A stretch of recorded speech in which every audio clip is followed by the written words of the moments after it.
Chapter 1. We need to talk.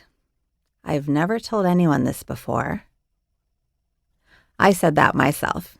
I've never told anyone this before.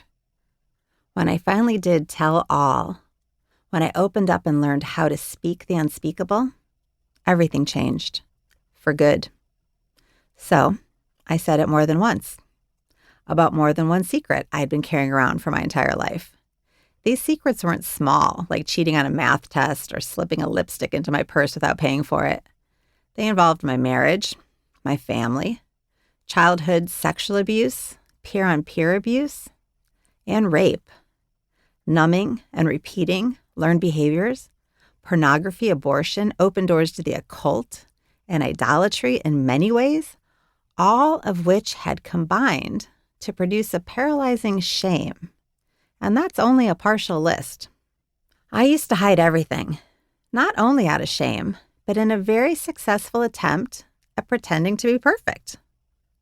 I don't hide anything anymore. That ship has long since sailed. By now, I've told the world everything. In TED Talks, conferences, in my previous book, Groomed, where I first exposed my most damaging experiences in painstaking detail in writing. I don't regret it. I haven't stopped. Lord willing, I never will. I share these stories every chance I get, from internationally influential platforms to quiet rooms where a single life is on the verge of waking up and walking differently.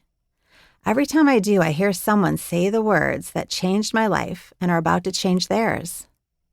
I've never told anyone this before. I hear it from leaders, celebrities, kids. I hear it from the trafficked and the prominent families. I hear it almost without exception from every walk of life. So if you're thinking right now that there's something you haven't said, faced, or disarmed from your past, you could know immediately you're not alone. You also might want to steady yourself, because I haven't seen anyone come across these keys and keep going unaffected, unchallenged, or unchanged.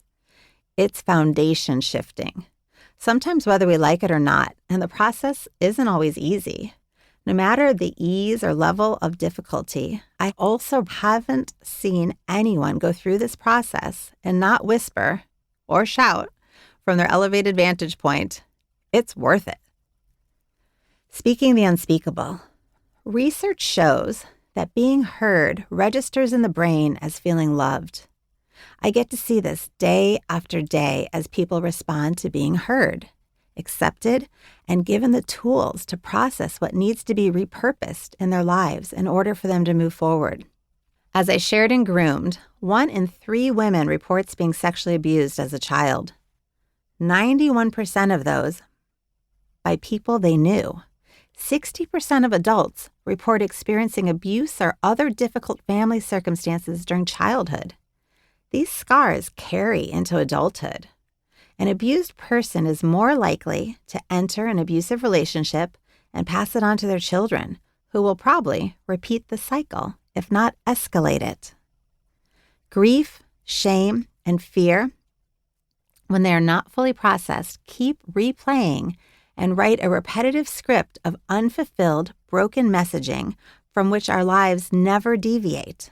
The pattern is evident not only in our lives. Staying in our brokenness negatively affects the lives of those we influence, our loved ones, or, God forbid, new victims with whom we live out the effects of our own personal traumas.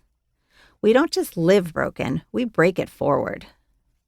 About sexual abuse specifically, the most prominent and shame-oriented among life secrets, you may have heard the 1 in 3 girls and 1 in 5 boys statistic before, and if you have, it's sometimes easy to gloss over.